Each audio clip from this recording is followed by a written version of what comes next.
I was 16 years old when I auditioned for the Roseanne show and got this script. They didn't say what they was for. Got a call that it was for the Roseanne show and they were going to be recasting Becky, and did the audition with Glenn Quinn, who played Mark. And the whole audition was like the two of the characters making out. And I got the job, and I remember going to a party that night and I told a few people, and it sounded insane because it was like the #1 show on TV at the time. I remember it spread around our school really quickly. And so I got a call the following Monday, and the Roseanne show was like, we're getting cold feet about replacing Becky. We're going to put you on hold for 4 months, and we're going to tell you in 4 months. I was like, my ass is grass high school, guys. Like, what in the actual world? Hi, and welcome to another episode of Obsess the Podcast. I'm Kevin Fallon, your host, guiding you through all the TV shows, movies, and celebrity nonsense that we think is unmissable. And I'm so excited for our guest today. It is Sarah Chalke, who plays Elliot on Scrubs, a role that she first started playing, I can't believe I'm saying this number, 25 years ago. Now the revival is out. The finale is coming out on April 15th, and we talked about so much of her fun memories of that show. It's a great conversation. We also talked about some of the other iconic projects she's been in. She was the new Becky on Roseanne, and she gives me a really fun story about her audition for that process and how it almost didn't happen. And we also talk about How I Met Your Mother and her memories from shooting that show. She is so fun, so witty. She's just great. So here's my conversation with Sarah Chalke.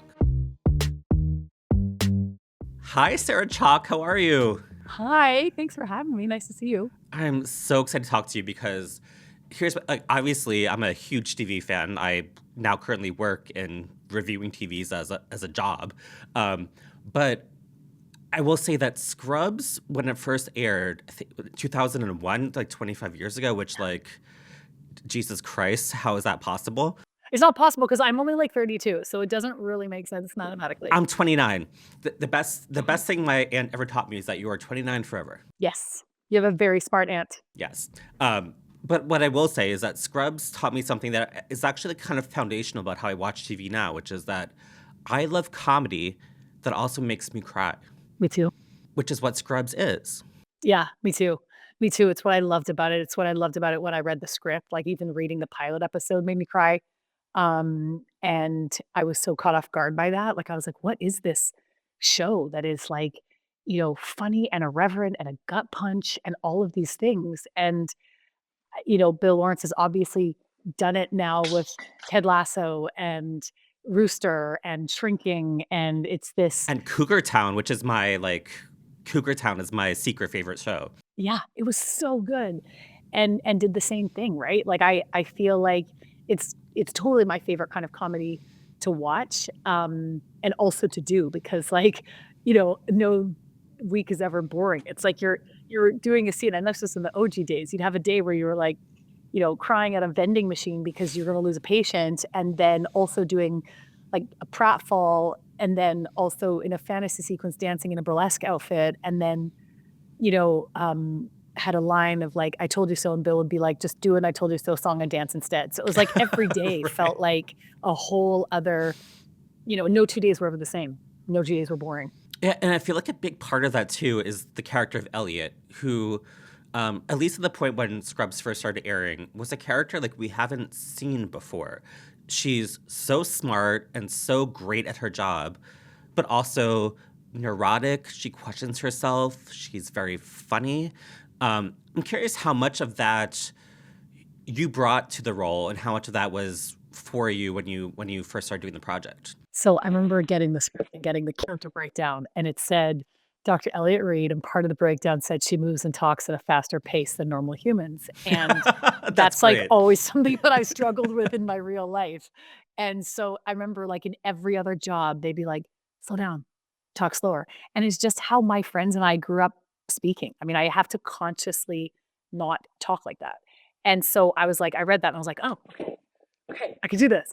And then, but initially she was really competitive, and there were pieces, like, I think one thing that Bill does is he really takes whoever he's got in those parts and he puts parts of you into the character. And at this point, like, the line of like where Elliot starts and I end, like, I have no idea. The whole, you know, klutziness piece of it was added in. That's just who I am, and I had to call my boss, like, once a season and be like, "Sorry, I'm not going to walk. I'm gonna be behind the bed table the hospital bed because I'm in a cast or a boot or I tripped on a pine cone," or whatever it was, and that's just, like, also not changed in this iteration. Like, the day before we started shooting, Zach had to the new all the new kids, he was like, "So, Chalke's gonna fall, like, and hurt herself and break something, like, every day there's gonna be a story, and every day you're not gonna believe it, and every day it's gonna be true," and she's gonna be like, "So, I was outside and a skunk ran by," and so it's literally like it's all the time, and so the day before we started shooting the new one, I was hiking the dogs and I tripped and I broke my finger, and I had to come to the first day of work in, like, a splint. So that hasn't changed. So, yes, to answer your question, I feel like there's It's a lot of definitely you. a lot of me in Elliot and Elliot in me, and so it's been really fun, and Bill does that with all the characters. Like, he would do it with experiences, like, we'd come back from a weekend and be like, "You're not gonna believe what happened," and then that would be in the next week's episode. What I love about it, because now Ellie is like a mentor. She has a high position at the hospital. She is mentoring these interns. And when I think about like my own life and the people that have helped me in my career, they are also like kind of messy, kind of klutzy, kind of like silly, and just like, well, talk off the top of their head whether or not it's appropriate. It's really nice to see someone like Elliot in a position like that I think is really recognizable for a lot of people. Yeah, it's been, like, a really fun part about doing Scrubs 2.0 is, like, getting to come back and play, like, the mentor now and the teacher, and the fact that I think, like, Elliot and JD and Turk all have their own quirks still and their own things that they're dealing with, but at the end of the day, like, they're really good at their jobs, and they really care, and they really wanna do well, and they really wanna be mentors, and they really wanna help the next generation of doctors. Yeah. So I was like preparing for this interview. I was trying to imagine myself in your position and what it's like to return to a job after a long period of time. I was a waiter once. In college, I waited tables, and I years and years and years later returned to that restaurant as a diner with my boyfriend at the time, and just eating there was just like this fireworks show of emotion and all of the like flashbacks of trauma and messiness and fun that I had all came rushing back. So I'm trying to imagine what it must be like for you to return to a role like Elliot after a time period away from it.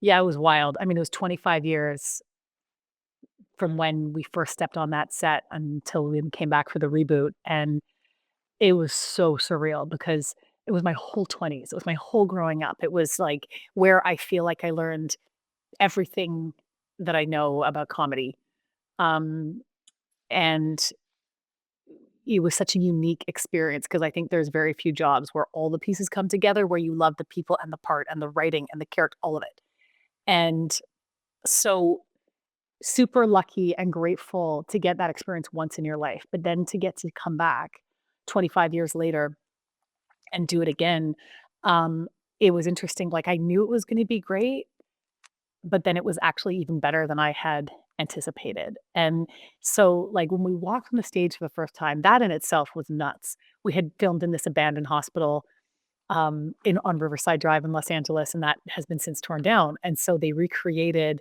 the whole set exactly to a T. They rebuilt everything, every detail from the cafeteria and admissions and the ICU, so you're walking Wow. into these spaces that you grew up on that are then now have been recreated on these sets in Canada. It was wild, like, I just had goosebumps when I walked on the first time, and that was just to see the sets. When I went there for a fitting, I went and walked all the stages. And then, like, the experience of being on set for the first day and playing Elliot again, like, I yeah, it's so wild because on a first day on any new job, there's so many elements that you have to take into account. There's, like, you're getting to know all the people for the first time, and you're trying to find your way into the character and understand the tone of the show. And there's obviously such a different vibe on every set, whether people are like love to hang out or whether they like to keep to themselves or if it's like Right. a drama or comedy. And like this was like all those factors were just not there. We all knew each other. We loved hanging out. We've kept hanging out since the show wrapped. And you know the character in your bones. Like you actually read the script and you already like you can feel in your cells how it's gonna come out. Yeah, that's amazing. And so that piece of it, like all of those factors not being there, and you're just it was crazy to me how quickly it just felt like how it did.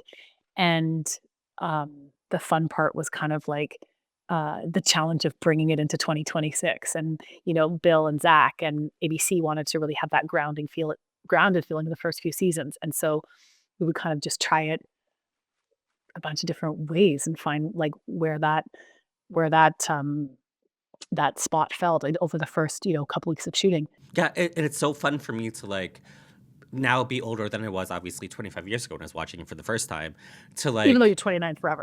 29 forever, to see how, like, JD and Turk and Elliot are, interacting with the current world, with, like, the social media influencers and the TikTok of it all and the AI of it all. It's like, "Oh, wow, like, this is really fascinating to watch these people that I loved 25 years ago now interact with the same things that I'm struggling with dealing with." Yeah, totally, and that was something that was like, the writers interviewed a bunch of people in the medical profession, doctors, interns, medical students, and was like, "What is happening now? Like, what are the challenges? What is unique to 2026?" So they could bring that all in, like the difference for a doctor who comes in, the patients come in and they've Googled, they think they know the diagnosis, they've got all the symptoms. Um, like obviously with Ava's character, um, who's, trying to pay off all of her student loans by being an influencer. Um, and yeah, that was definitely one of the fun parts of it, of like, you know, getting to feel like, okay, so this is what these people were doing 25 years ago. They still have, like, obviously their quirks and they're trying to figure out stuff in their personal lives, but as doctors, they're super competent. And so that piece is gone. Yeah. And there, I don't wanna this is not a spoiler per se because it's the thing that happens at the very beginning of the revival. But something that people have a lot of opinions about is the fact that in the revival, Elliot and JD aren't together anymore. And I'm curious how you reacted to that storyline, that pitch. I thought it was great. I was so happy when I heard that because I feel like it just leaves so much room for comedy and for drama. Like, there's just not a lot you can do with fine, everything's fine. But there is with, like, oh my God, now you've got these two people who loved each other and cared about each other, and were not expecting to be back in the same work environment. And they have to figure out not only co parenting, but also working together, but also both starting dating. I think there's just so much more room for all of it, and what, playing with, who are they gonna now be to each other in this new iteration in their life. So I thought it was great. Yeah, and it also, like, I'm a person that I'm projecting too much of myself on this, but I was in a relationship for a very long time, and then we broke up, and now we're friends. It's a very, like, I think people think of that as, like, a sort of transgressive thing to be friends with someone that you were with for a very long time, but I feel like Scrubs is illuminating, that kind of relationship. Yeah, I think I really liked how they arced it out over the season, and I'm super hopeful that we'll get to do more because I think it would be fun to explore, like, all the places that that could go. I think, like, it to have, obviously it was not easy at the beginning and they're struggling with it, but I think, like, at the bottom of it, it's like they really loved each other and they were really important to each other and they are gonna figure it out. Yeah, these are people who were the most important person in each other's lives for years at a time. That doesn't just go away. Yeah. Yeah, totally. Yeah. One of the things that I've always loved about Scrubs is the fantasy sequences. And I want to pick your brain about them. One of my friends just resent me a clip of, I believe you were playing a sexy nurse in one of Turk's sex dreams. What is filming those things like? Oh my god. Okay, so first of all, just, like, I agree with you, fantasy sequences in general are my absolute favorite part of the show. I mean, to shoot, because obviously it's like, you get to play, like, not only your character, but this, like, your character through the eyes of JD's mind in that moment, so there's kind of no real bounds to what that can be. It's like, and it was always so fun. Like, you get to work, they'd be like, "Okay, you're like the nerd in the cafeteria, so you're gonna be in braces and, like, in a band outfit, and then you have to go to, like, a burlesque dance lesson because you're gonna be doing that, and then, would you feel comfortable doing this? How far can you push the envelope over here?" Often they would involve crazy stunts, and we were in our 20s, and we were always like, "Can we do them ourselves?" And sometimes they would let us and sometimes they wouldn't. Uh, and then there's that fantasy that you're talking about where, like, often you either are playing love interests right out of the gate, and so that's just kind of like what you're doing, or you become, like, really good friends with someone, and then there's a fantasy sequence like that, is, like, in season 2 or 3 or whatever. Um, but it was always so fun, and one of the coolest parts I thought was just, like, the fantasy sequences, and that I also felt in this past iteration, this past fall, was, like, how creative all of the departments get and how much everybody comes together to create, like, 20 seconds of television, and it's weeks of preparation, like, wardrobes getting the, breakdown that we're gonna need, like, sequence tuxedos and this or wrestling outfits or whatever it is, and, or working on it for the weeks leading up, and then, like, the art department just building, like, we just did this wrestling fantasy, and they built this, like, massive wrestling ring in, like, no time, and, then we had to go and have, like, a wrestling rehearsal at lunch one day where they had, like, stunt doubles, um, doubling us, but also we were doing a bunch of it too, where they're like, "Okay, like, if you're in these gold go-go boots, how many rungs can you get up and, like, jump off safely?" And then I got to go in, like, a harness where JD hoists Elliot above his shoulders, and we're both, like, in full wrestling outfits, and then he chucks me out of the ring onto the table, and so I got to do all of it except for break the table. Oh, Um, man. and and then the stunt double did all of it, and then they just cut together and use what, is best, but it's it's crazy, it's just so fun. I feel like you're the one actress who can, like, the special skills section of your resume will actually list crazy things that you can now actually say that you do. But I can actually say I'm a burlesque dancer.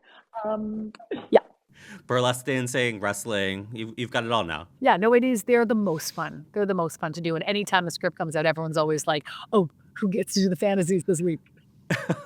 um, so one thing I'm gonna talk to you about, because again, I'm a huge TV fan, and there are a few shows that, when I was younger watching them, sort of like sparked this passion in me that, like, I wanted to, like, be obsessed with this kind of stuff forever. And one of those was Roseanne. And when I was getting ready for this interview, one thing that I thought about that I wanted to ask you, like, obviously you play the new Becky on the show. Um, and I just wonder, like, what it must have been like for you at that time when that show was so popular. Everyone was talking about it. There was just conversations happening all the time about Roseanne. What it must have been like for you to step into a character that was part of the core of that show. And I don't know if pressure is the right word, but there must have been, like, so much on your shoulders when you were doing that. Yeah, I think part of the only reason that I could do it is I was young and naive. I think to do something like that now, I would have such I don't know, just a greater understanding of, like, replacing a character. It's not that I didn't feel the pressure, I did, but I think being young and new was actually kind of in my favor at the time. I was 16 years old when I auditioned. So young.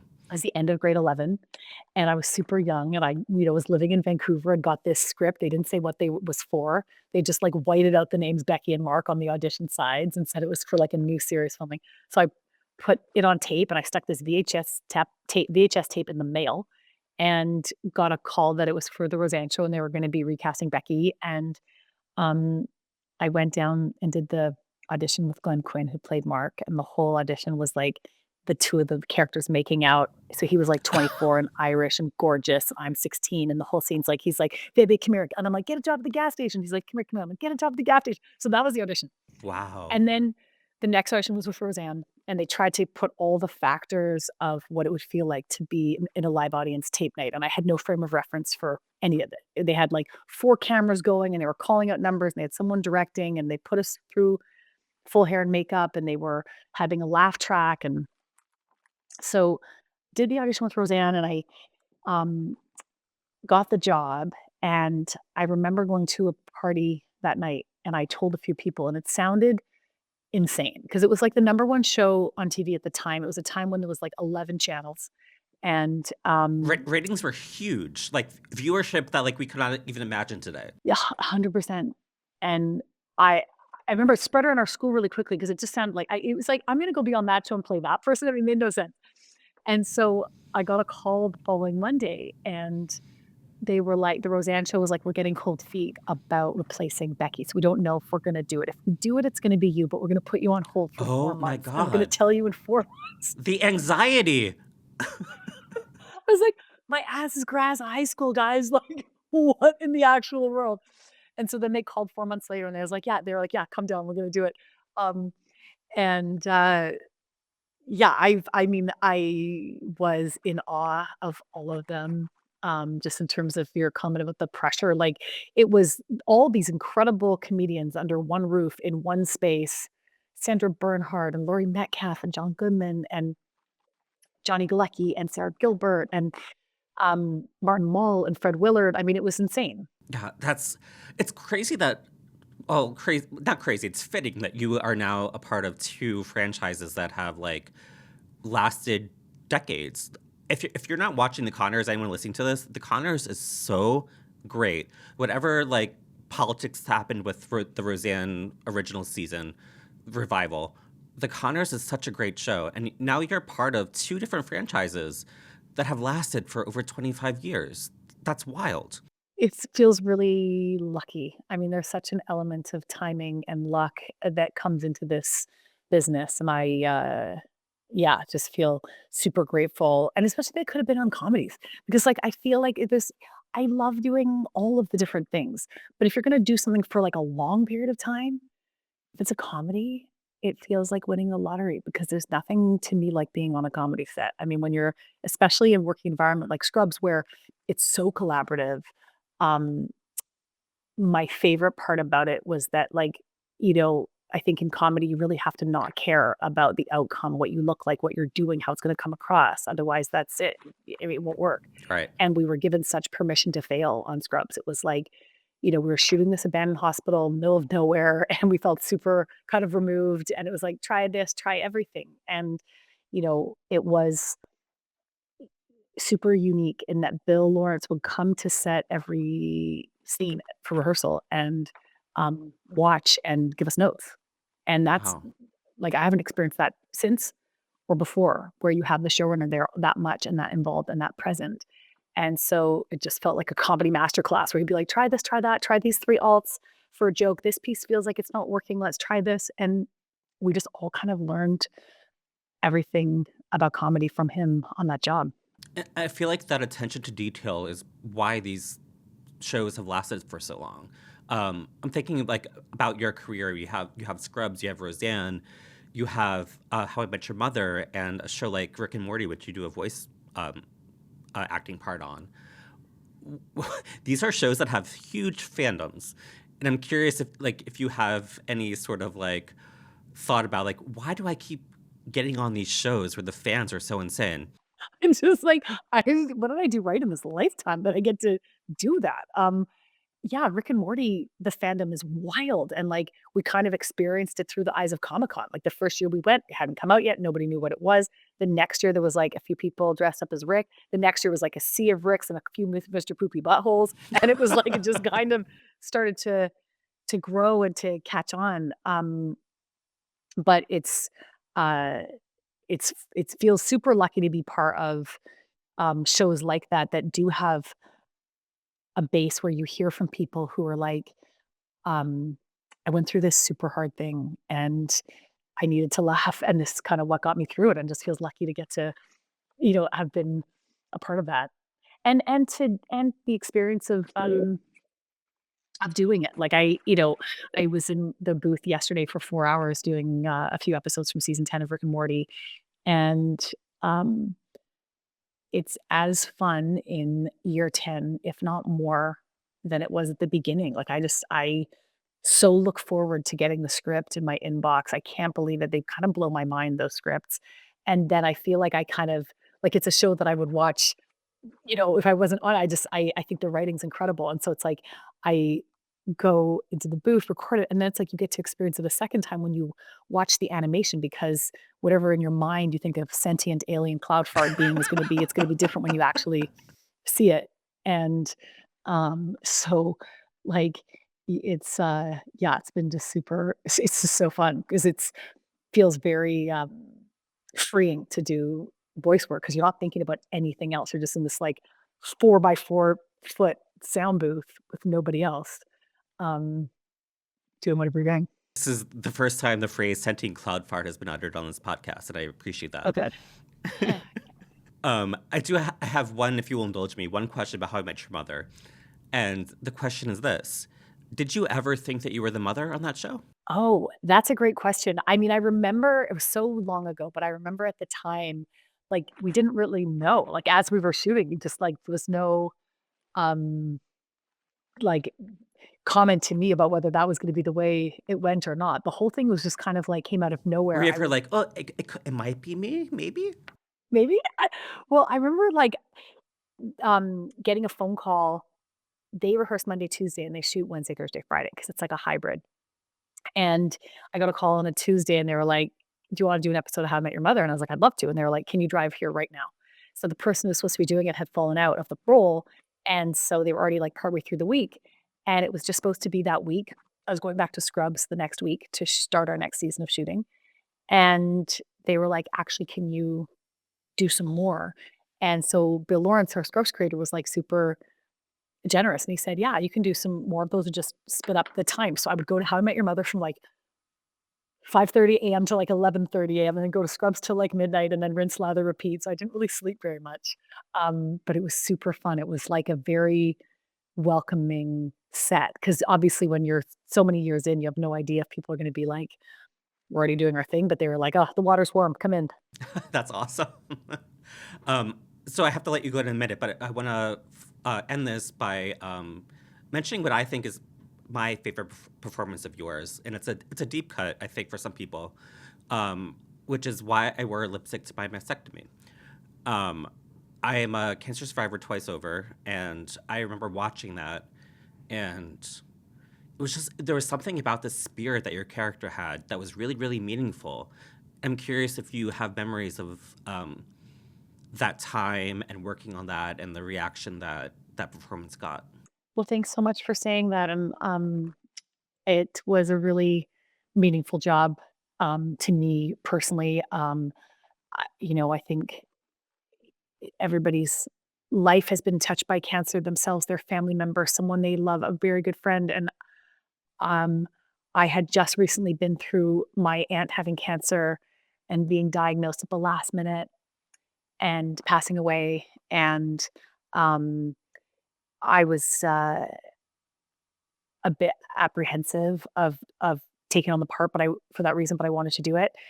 Geraldine Lucas, who wrote the book Why I Wore Lipstick to My Mastectomy was based on, um, is just an incredible person, human being, force of nature, and that's one of the biggest gifts that came out of that job was becoming friends with her and getting to know her better. She has the most amazing attitude, towards life, towards people, um, and is such a great writer. And I was my late 20s and was kind of the first time that I got to be really involved in a lot of different elements. Like I was reading the book and looking at the script and going like, "Oh my god, these are my favorite parts, and is there any way we can put those in there?" And we'd add like parts of Geraldine's writing into the voiceover, and it was yeah, it felt definitely a huge responsibility to do it justice for her sake. Just because I hadn't told somebody's true story before, and you just want to make it right so that they feel like okay, this did it justice, did her experience justice. And I just thought it was such a powerful um, image and title of like about to go and have her mastectomy and putting lipstick on to say like, "I'm here, I'm a human being, like I'm not just one of your many, many patients. Please like see me here." It's so powerful. And then plus you got to work with Patti LaBelle. I know. It was amazing. Like an extra gift. She incredible, incredible, incredible. All right. Well, Sarah, I could talk to you for like a million hours, but I have to Same. let you go. But thank you so much for doing this. Thanks so much for having me. It was really great to talk to you. Thank you so much, Sarah. I could talk to you for a million years. But now we want to hear from you. Let us know. Do you have a favorite Scrubs episode? A favorite Scrubs fantasy sequence? Let us know. We love to hear from you. And as always, subscribe to us on YouTube at the Obsessed channel Follow us wherever you get your podcasts. And if you like me, please subscribe to my Substack at obsessed.substack.com. Thank you to our producers, Stephen Rogerino, Brian Murray, and Rachel Passer, and I'll see you next time.